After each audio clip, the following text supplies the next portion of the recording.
Welcome to my channel. This is Dr. Kavita Chauhan from Prerna Coaching Academy, and today I am going to discuss with you agriculture. So I have already uploaded 3 videos for this chapter in which I have discussed types of farming, cropping patterns and food crops. So children, उनके जो links हैं वो मैंने description box में लिखे हुए हैं, तो आप वो videos भी देख सकते हैं and then you can continue watching with this part. In this video, I will be discussing 3 main subtopics from this chapter: technological and institutional reforms, food security and globalization, impact of globalization on Indian agriculture. So this is what I am going to discuss today. But if you have not subscribed to my channel, then do subscribe to my channel and press the bell icon ताकि मेरे सारे videos की update आपको regularly मिलती रहे. And I would also request you to share the link for my videos with your classmates, तो ताकि ज्यादा से ज्यादा बच्चे मेरे videos को देख पाएं. So children, let's continue with the chapter Agriculture for class 10th. अगर हम बात करें टेक्नोलॉजिकल एंड इंस्टीट्यूशनल रिफॉर्म्स की, सो आपको पहले ये समझना होगा कि हमारी कंट्री में 2/3 of the population still practice agriculture, और एग्रीकल्चर ही शुरू से मेन एक्टिविटी रहा जब हम प्राइमरी सेक्टर की बात करते हैं. लेकिन एक जो प्रॉब्लम फेस की गई है उसमें ये देखा गया है कि एग्रीकल्चर एज अ सेक्टर या एज एन एक्टिविटी हम उसे देखते हैं, तो एम्प्लॉयमेंट के पॉइंट ऑफ व्यू से बहुत ज्यादा लोग हैं जो एग्रीकल्चर प्रैक्टिस करते हैं. लेकिन जब हम उसका कंट्रीब्यूशन इकोनॉमी में बात करते हैं तो कंट्रीब्यूशन उतना नहीं है और वो डिक्लाइन हो रहा है. तो ये प्रॉब्लम्स इंडिपेंडेंस के टाइम पे भी थी काफी. तो टेक्नोलॉजिकल और इंस्टीट्यूशनल रिफॉर्म्स जो इम्प्लीमेंट किए गए या इंट्रोड्यूस किए गए, उसमें से यहाँ पे मैंने 3 लिखे हैं: collectivisation, consolidation of holdings, abolition of zamindari. Let's talk about collectivisation. 2 तरीके से कलेक्टिवाइजेशन को फॉलो किया जाता है. क्या होता है कि या तो जो किसान होते हैं जिनके पास थोड़ी थोड़ी जमीन होती है, वो अपनी जमीन को पूलिंग कर लेते हैं, इकट्ठा कर लेते हैं और एक कोऑपरेटिव बना लेते हैं, और फिर उस इकट्ठा मिलकर जब उस पे एग्रीकल्चर किया जाता है, एग्रीकल्चर प्रैक्टिस किया जाता है, तो उसका जो प्रोड्यूस होता है वो ज्यादा होता है क्योंकि जमीन का साइज बड़ा हो जाता है. इसी तरीके से सेकेंड वे है कि गवर्नमेंट जो छोटे छोटे जमीनों की होल्डिंग्स होती है उनको इकट्ठा कर लेती है, कलेक्टिवाइज कर लेती है, और उसकी ओनरशिप जो होती है वो गवर्नमेंट के पास रहती है. तो उससे भी एग्रीकल्चर प्रोडक्शन इंप्रूव होती है. Second is consolidation of holdings. इसमें भी सेकेंडली आप ये कह सकते हो कि इकट्ठा करना, जो छोटी छोटी होल्डिंग्स होती हैं उनको इकट्ठा करके और फिर उस पर एग्रीकल्चर प्रैक्टिस करना ताकि प्रोड्यूस इंक्रीज हो. Third is abolition of zamindari. Independence से पहले हमारी कंट्री में जमींदारी सिस्टम फॉलो होता था. लैंडलॉर्ड्स थे, बेसिकली आप कह सकते हो कि वो इंटरमीडिएरीज थे, मतलब ब्रिटिश गवर्नमेंट के बीच में और किसान के बीच में, और जमीन की जो ओनरशिप थी वो उनके पास थी. तो किसानों को बहुत ज्यादा एक्सप्लॉयटेशन फेस करना पड़ता था उस तरीके के सिस्टम में. तो आजादी के बाद जमींदारी सिस्टम को हटा दिया गया. तो इस तरीके से ये लैंड रिफॉर्म्स इंट्रोड्यूस किए गए. अब इंट्रोड्यूस तो किए गए लेकिन इनकी जो इम्प्लीमेंटेशन थी वो उतनी एफिशिएंटली नहीं हो पाई. गवर्नमेंट ने जैसे लैंड सीलिंग एक्ट भी पास किया था जिसमें एक लिमिट फिक्स कर दी गई थी कि उतने स्टेट टू स्टेट था, वो डिपेंडेंट था उस चीज पे कि हर स्टेट में किस तरीके से सीलिंग फिक्स की गई थी. तो उसमें क्या था कि एक लिमिट फिक्स कर दी गई थी कि किसी भी एक पर्टिकुलर किसान के पास उससे ज्यादा जमीन नहीं हो सकती है, और अगर किसी के पास उससे ज्यादा जमीन थी तो उसको गवर्नमेंट एक्वायर कर लेगी और गवर्नमेंट उसके उस जमीन को यूज करेगी सोशल वेलफेयर के लिए. तो लेकिन ये इतने ज्यादा अच्छे तरीके से इम्प्लीमेंट नहीं हो पाया था बहुत एफिशिएंटली. तो इसलिए वक्त वक्त पे ये प्रॉब्लम्स फेस की गई और वक्त वक्त पे गवर्नमेंट इंट्रोड्यूस करती रही रिफॉर्म्स. सेकेंड जो आप कह सकते हो वेव ऑफ रिफॉर्म्स थी, it was introduced in 1960s and 70s. 1960s और 70s में एक ऐसा पीरियड आया जब एक प्रोसेस फॉलो किया गया as far as the increase in the wheat production was concerned. तो high yielding variety of seeds were used along with good quality of fertilizers, और उनको इंट्रोड्यूस किया गया Punjab, Haryana and western parts of Uttar Pradesh में. गेहूं की जो उत्पादन था उसको बढ़ाने के लिए, यील्ड को बढ़ाने के लिए, और उससे काफी ज्यादा इंक्रीज भी हुआ गेहूं की प्रोडक्शन में. इसलिए इस पूरे के पूरे प्रोसेस को नाम दिया गया ग्रीन रेवोल्यूशन का. तो ये 3 स्टेट्स में इंट्रोड्यूस किया गया उस वक्त 1960s में. लेकिन यहाँ पे भी एक प्रॉब्लम ये थी कि एक तो एक ही रीजन था ये हरियाणा, पंजाब और वेस्टर्न उत्तर प्रदेश का, जहां पे ऐसा किया गया। तो सिर्फ जो गेहूं का उत्पादन बढ़ा वो सिर्फ इन रीजन्स में बढ़ा। और दूसरा यहाँ पे इसका एक नेगेटिव जो वीक पॉइंट था वो ये था कि ये जो high yielding variety of seeds है, HYV सीड्स, और जो फर्टिलाइजर्स यूज किए गए, और इसके लिए इरिगेशन फैसिलिटीज का भी अच्छा होना बहुत जरूरी था। तो सिर्फ उन्हीं इलाकों में इसको इंट्रोड्यूस किया जा सकता था। तो इससे ज्यादा जो बेनिफिट मिला वो सिर्फ उन किसानों को मिला जो अमीर थे या जिनके पास बहुत ज्यादा जमीन थी। तो ये भी एक इसका ड्रॉबैक रहा। तो पॉजिटिव भी रहा और नेगेटिव भी रहा। उसके बाद व्हाइट रेवोल्यूशन की बात करें हम, white revolution is related to the development of dairy products. जो मिल्क प्रोडक्ट्स होते हैं उनकी डेवलपमेंट से रिलेटेड जो टेक्नोलॉजिकल यहाँ पे स्टेप्स उठाए गए उसको फिर बाद में नाम दिया गया व्हाइट रेवोल्यूशन का, क्योंकि इनके इंट्रोडक्शन के बाद मिल्क प्रोडक्ट्स को बहुत ज्यादा बढ़ावा मिला। और इसके जो इनिशिएटर थे या जिनको व्हाइट रेवोल्यूशन का आर्किटेक्ट कहा जाता है उनका नाम है वर्गीस कुरियन। सो इस तरीके से व्हीट प्रोडक्शन को बढ़ावा दिया गया, तो इसको ग्रीन रेवोल्यूशन बोला गया, और डेयरी प्रोडक्ट्स में इसको व्हाइट रेवोल्यूशन बोला गया। उसके बाद फिर 1980s का और 1990s का पीरियड आया जब कुछ और रिफॉर्म्स इंट्रोड्यूस किए गए। क्योंकि क्या हो रहा था कि मैंने जैसे बोला कि कुछ जो अमीर किसान थे या जिनके पास ज्यादा जमीनें थी उनको तो काफी फायदा हो रहा था, लेकिन अभी भी कुछ ऐसे रीजन्स थे इंडिया के जहां पे इरिगेशन फैसिलिटीज उतनी अच्छी तरीके से डेवलप नहीं हुई थी। तो जिसकी वजह से क्या होता था कि ज्यादातर किसानों को डिपेंड करना पड़ता था मानसून के ऊपर। अब अगर बारिश अच्छी हुई तो फसल अच्छी होगी, बारिश अच्छी नहीं होगी तो फसल खराब, या और भी कारण होते थे फसल के खराब होने के, कि अगर फसल में कीड़ा लग जाता है तो फसल खराब हो जाती है। तो इस तरीके से किसानों को प्रॉब्लम्स फेस करनी पड़ती थी। तो और कुछ स्टेप्स उठाए गए जिसमें था एस्टेब्लिशमेंट ऑफ ग्रामीण बैंक्स, मतलब विलेज लेवल पे बैंक्स खोले गए अब यहाँ पे, ताकि किसानों को क्रेडिट फैसिलिटीज अवेल कर पाए वो। जैसे कि हमारी इकोनॉमिक्स की बुक में एक चैप्टर है मनी एंड क्रेडिट का, तो क्रेडिट फैसिलिटीज ताकि इजीली एक्सेसिबल एंड अवेलेबल हो किसानों को।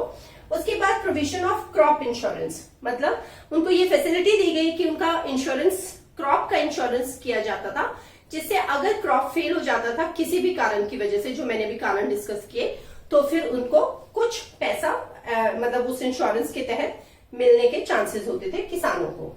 उसके बाद किसान क्रेडिट कार्ड, जैसे मैंने बोला कि बैंक्स के थ्रू क्रेडिट फैसिलिटीज अवेलेबल हो रही थी किसानों को, तो किसान क्रेडिट कार्ड उनके लिए बनाए गए जिसको KCC बोलते हैं। हर एक चीज को आपको याद रखना है क्योंकि क्वेश्चन 1 मार्क का कहीं से भी पूछा जा सकता है। बहुत लंबा चैप्टर है, इसके क्वेश्चन आंसर्स का भी वीडियो में बनाऊंगी, but yes you have to remember each and every point related to it. So ये सारे के सारे रिफॉर्म्स इंट्रोड्यूस किए गए। यहाँ पे एक एक्स्ट्रा इन्फॉर्मेशन बुक में दी गई है जिसको भूदान मूवमेंट और ग्रामदान मूवमेंट के नाम से भी जाना जाता है, जो विनोबा भावे से रिलेटेड है। विनोबा भावे जो थे वो महात्मा गांधी का जो मैसेज था उसको गांव टू गांव डिलीवर करना चाहते थे, तो वो घूमते रहते थे, पद यात्रा करते रहते थे। और एक बार ऐसा सिचुएशन आई थी कि जब वो किसानों को एड्रेस कर रहे थे तो कुछ किसानों ने उन्हें बोला कि उनके पास जमीनें नहीं है और उनको जमीनें दिलवाई जाए। तो उन्होंने कहा कि वो उस वक्त तो उन्हें नहीं दे सकते थे जमीन, लेकिन उन्होंने कहा वो सरकार से इस बारे में बात करेंगे। तो तब एक बहुत बड़े अमीर किसान थे वहां पे, श्री रामचंद्र रेड्डी, और उन्होंने उसी वक्त अनाउंस किया कि वो अपने 80 एकर्स ऑफ लैंड 80 फार्मर्स के साथ शेयर करेंगे या उनको दे देंगे। तो इस तरीके से इसको भूदान मूवमेंट, और फिर उसके बाद ये मूवमेंट और आगे बढ़ी तो इसको ग्रामदान के नाम से भी जाना गया। तो ये भी तुम्हें पता होना चाहिए क्योंकि बेसिक इन्फॉर्मेशन है, 1 मार्क में पूछी भी जा सकती है, so that you should know. So now I will discuss the second topic, which is food security. Okay, let's talk about food security now. बेटा, फूड एक ऐसी जरूरत है इंसान की कि जिसके बिना इंसान सरवाइव नहीं कर सकता, लेकिन हमारी कंट्री में अभी भी बहुत ज्यादा ऐसे लोग हैं जिनको फूड अवेलेबल नहीं है, और बहुत सारे लोग इतनी ज्यादा गरीबी में रहते हैं कि उनको अपने लिए 2 वक्त का खाना जुटाना भी उनके लिए पॉसिबल नहीं होता।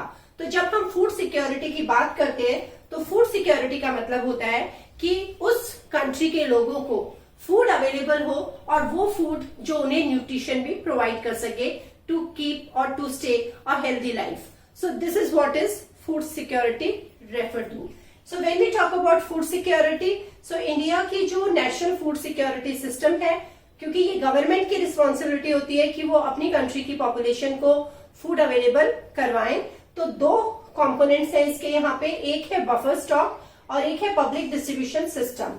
जब मैं बफर स्टॉक की बात करती हूँ तो बफर स्टॉक एक ऐसा स्टॉक होता है जो गवर्नमेंट, मतलब गवर्नमेंट फूड ग्रेन्स या कभी जो दूसरे नॉन फूड क्रॉप्स होते हैं वो आइटम्स भी गवर्नमेंट स्टोर करके रखती है, एज अ रिजर्व रखती है कि अगर कहीं पे सूखा पड़ जाए या अगर बहुत ज्यादा कहीं किसानों को फसल का नुकसान हो जाए किसी भी नेचुरल क्लैमिटी की वजह से या किसी और प्रॉब्लम की वजह से, तो उन लोगों को ये फूड ग्रेन्स अवेलेबल करवाए जा सके।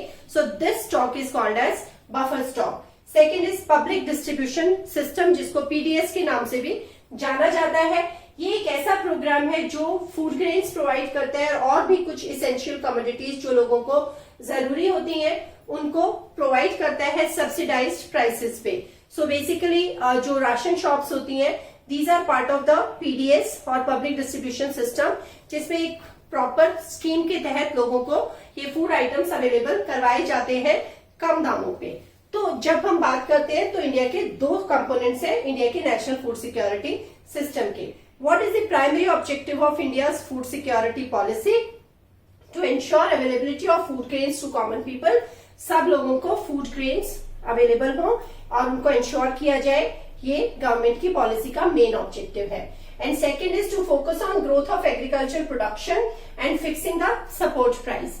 अब अगर गवर्नमेंट को फूड अवेलेबल कराना है लोगों को, तो फूड आएगा कहां से? तो फूड तो एग्रीकल्चर से आएगा। सो एग्रीकल्चर प्रोडक्शन को बढ़ाने के लिए भी गवर्नमेंट को स्टेप्स उठाने पड़ते हैं, या जो हमारे किसान हैं उनको किसी न किसी तरीके की सपोर्ट प्रोवाइड करनी पड़ती है। और इसी तरीके से जब किसान खेती करते हैं और जब वो अपने फसल को बेचते हैं तो उसका एक मिनिमम सपोर्ट प्राइस होता है जो उनको मिलना चाहिए। सो ये ऑब्जेक्टिव है इंडिया की फूड सिक्योरिटी पॉलिसी के। उसके बाद हम बात करते हैं कि ये सारी की सारी जो इम्प्लीमेंटेशन है वो किस तरीके से की जाती है। फूड कॉर्पोरेशन ऑफ इंडिया की रिस्पॉन्सिबिलिटी होती है टू प्रोक्योर फूड ग्रेन्स, मतलब फूड ग्रेन्स को प्रोक्योर करना, लेना उनको या मतलब खरीदना, फिर उनको स्टॉक करना, कहीं एक पर्टिकुलर जगह पे रिजर्व करके रखना या स्टॉक करके रखना, और फिर उस फूड ग्रेन्स को और उन इसेंशियल कमोडिटीज को पीडीएस सिस्टम के थ्रू इंश्योर करना कि वो इम्प्लीमेंट हो या वो लोगों तक पहुंचाए जाए। यहाँ पे दो तरीके फॉलो किए गए हैं। जो पॉपुलेशन है, जो गरीब लोग हैं, उनको दो टाइप के कार्ड्स इश्यू किए गए हैं।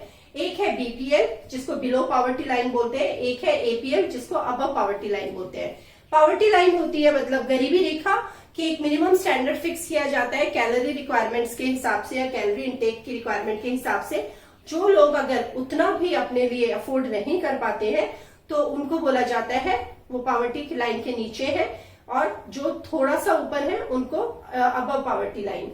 तो दो तरीके से ये डिस्ट्रीब्यूशन किया जाता है फूड ग्रेन्स का।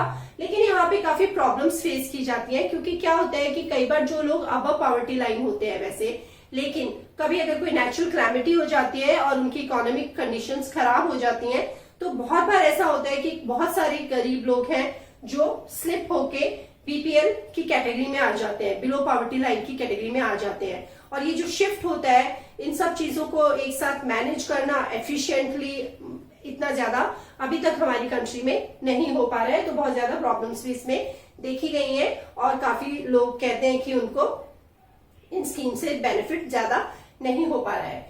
इसी तरीके से यहाँ पे हमने कुछ सजेशंस की बात की है कि कैसे और फर्दर सिचुएशन को इम्प्रूव किया जा सकता है। Although the government is taking steps from time to time, but still these are not enough और सफिशिएंट।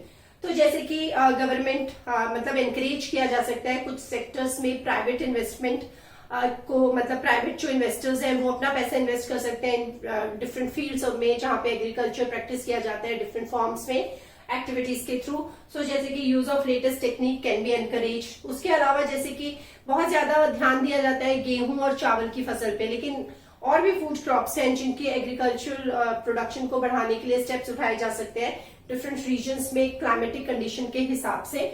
और उसके बाद है अवेलेबिलिटी ऑफ इलेक्ट्रिसिटी। तो ये जो फील्ड्स है इनमें अगर प्राइवेट इन्वेस्टर्स अपना पैसा इन्वेस्ट करते हैं तो और ज्यादा हम एग्रीकल्चरल ग्रोथ को एक्सपेक्ट कर सकते हैं।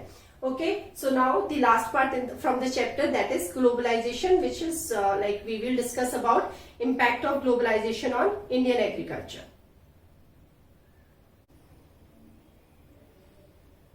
Okay children, now let us discuss impact of globalization on agriculture.